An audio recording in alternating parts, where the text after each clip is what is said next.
পাখাটাকে বাতাস দিতেছে। এখন এটা কার্যকারিতাটা বলি। দেখেন এই পাখাটা জলীয় বাষ্পের পরিমাণ যত বেশি আর্দ্রতা তত বেশি। তো তো দেখেন এখানে আর্দ্রতা কিন্তু 62 আছে, ঠিক আছে।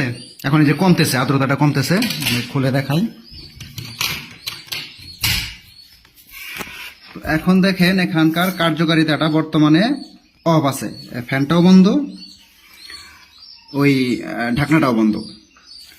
তো এখানে আমি আসলে মূলত সেট করে রাখছি হচ্ছে 57, মানে 57তে যখন আপনার আর্দ্রতাটা নেমে আসবে তখন ওর কার্যকারিতাও শুরু করবে। এই যে 57তে নেমে আসছে, দেখেন অনেক কমা শুরু করছে, সেই কারণে আমি শুধু অফ করে দেই, অনেক কমে যাচ্ছে, সেই কারণেই ওর কার্যকারিতা শুরু হয়েছে। তো আসলে এটা মূলত কি করা সেটা আপনাদের একটু বুঝিয়ে বলি। এটা হচ্ছে কিন্তু আমাদের বাসা বাড়িতে যে আমরা ওই কি বলে ভাত ঢাকার জন্য আলাদা একটা প্লাস্টিকের নেটের মতো যে ঢাকনা ব্যবহার করি, এটা হচ্ছে সেটা। তো এটা হচ্ছে একটা মোটর। এই মোটরটা হচ্ছে আমাদের এই যে টার্নিং মোটরগুলো যে আমরা ব্যবহার করি, রিভার্সের টার্নিং মোটর, যেটা খুব স্লো ঘুরে, দেখেন খুব স্লো ঘুরতেছে। এটা কিন্তু হাই স্পিড মোটর না, খুব স্লো ঘুরতেছে। এটার মাথায় আমি এটা জাস্ট লাগিয়ে দিছি। আর এখানে হচ্ছে একটা ফ্যান, এই ফ্যানটা একদম সরাসরি এই পাখাটাকে বাতাস দিতেছে। এখন এটার কার্যকারিতাটা বলি। দেখেন এই পাখাটা অর্ধেক পরিমাণ পানিতে ডুবানো আছে, দেখেন অর্ধেক পরিমাণ পানিতে ডুবানো আছে। তখন অর্ধেক পরিমাণ পানিতে ডুবানোর কারণে যখন ঘুরতেছে তখন ও পানিটাকে, মানে এটা ভেজা অবস্থায় ও শুধু উপরের দিকে উঠতেছে, মানে অর্ধেক পরিমাণ ভিজে ভিজে উপর দিকে উঠতেছে। আর এই ফ্যানটা ওকে বাতাস দিয়ে দিয়ে এই আর্দ্রতাটা বের করে দিচ্ছে, মানে আর্দ্রতা উৎপন্ন করে দিচ্ছে। তো আমরা কিন্তু জানি যে আর্দ্রতা মূলত হচ্ছে বাতাসে জলীয় বাষ্পের পরিমাণ, মানে বাতাসের মধ্যে জলীয় বাষ্পের পরিমাণ যত বেশি আর্দ্রতা তত বেশি। তো তাহলে আমাদের কি করতে হবে, পানিকে পাতলা করতে হবে। যত পানিকে আমরা পাতলা করব তত আর্দ্রতা বেশি হবে, মানে তত তাড়াতাড়ি পানিটা বাষ্প হবে। তো আসলে মূলত এইটা দেওয়ার উদ্দেশ্য হচ্ছে যে পানিটাকে এই নেট বলতে এটা নেটই বলা চলে, আপনারা এটাও ব্যবহার করতে পারেন বা নেটও ব্যবহার করতে পারেন। তো এইটা ও পানির মধ্যে ডুবে ডুবে পানিটাকে ফিল্টারিং বলা চলে না আর কি, মানে ও ভিজে ভিজে উপরে দিকে উঠতেছে।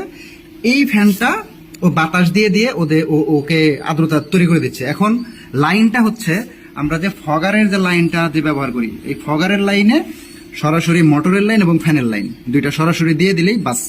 এভাবে বানানোর পরে শুধু ফগারের লাইনের মধ্যে আপনি আপনার এই ফ্যানের লাইন এবং মোটরের লাইন একসাথে দিয়ে দিবেন, ফগারের লাইন এবং মোটরের লাইন একসাথে দিয়ে দিবেন। তাহলে যখনই আর্দ্রতা ওর কাঙ্ক্ষিত আর্দ্রতা যখন কমে যাবে তখনই এটা অটোমেটিক চালু হয়ে যাবে, ফ্যানটাও চালু হয়ে যাবে আর এই আপনার মোটরটাও চালু হয়ে যাবে।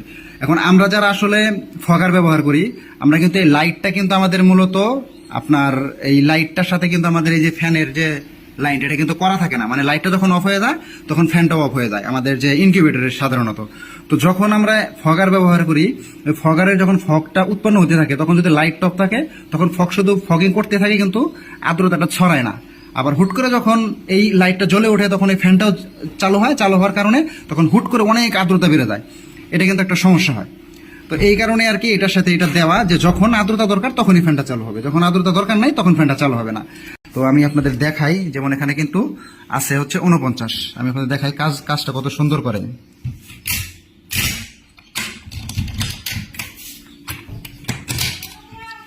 দেখেন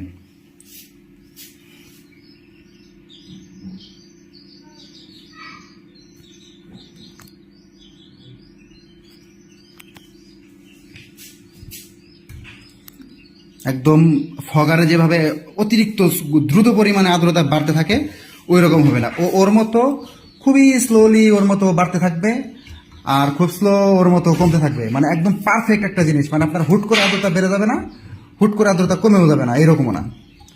আমি জিনিসটা দেখাই, দেখলেই বুঝবেন। আমার এটা হচ্ছে 62তে আমার দেয়া, 62তে হচ্ছে এটার মানে আমার অতিরিক্ত আর্দ্রতা হয়ে গেলে তখন 62 হলেই আমার মোটরটা চাল বন্ধ হয়ে যাবে আর কি।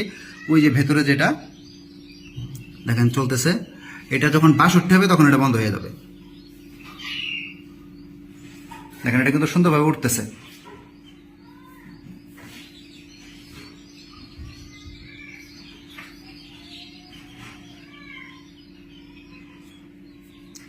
আপনারা চাইলে এভাবে ব্যবহার করতে পারেন, খুবই সুন্দর একটা সিস্টেম। আপনার ঠিক যতটুকু দরকার তার থেকে অতিরিক্ত বেশিও হবে না, আবার অতিরিক্ত কমও হবে না। এটা আপনি চাইলে আপনারা 100 পর্যন্ত উঠাইতে পারবেন, আপনাদের কোনো সমস্যা হবে না। এটা মোটর চলতেই থাকবে, ও আদ্রতা বাড়তে থাকবে। দেখেন যখন 62 হবে, কারণ আমার 65 পর্যন্ত দরকার, যে 55 থেকে 65-র মধ্যে হচ্ছে আমার শ্যাটারের মধ্যে দরকার, সেই জন্য আমি 62 পর্যন্ত দিয়েছি। যখনই 62 হবে তখনই এই আপনার আবার ফগারের লাইনটা অফ হয়ে যাবে এবং আমার ওই দুইটাই বন্ধ হয়ে যাবে। দেখেন এটা কার্যকারিতা বন্ধ হয়ে গেছে। দেখেন ফ্যানটা আস্তে আস্তে বন্ধ হয়েছে, ফ্যান কিন্তু বন্ধ হয়ে গেছে, ফ্যান কিন্তু বন্ধ হয়েছে। এটা ওই যে হাই স্পিড ফ্যান, তো বন্ধ হওয়ার পরেও কিছুক্ষণ আস্তে আস্তে ঘুরে এখানে বন্ধ হয়ে গেছে। ঠিক আছে, একদম দেখেন 63 হয়েছে, সর্বোচ্চ 63 হবে বা সর্বোচ্চ 64 হবে, এর বেশি হবে না, মানে 65-র উপরে যাবে না।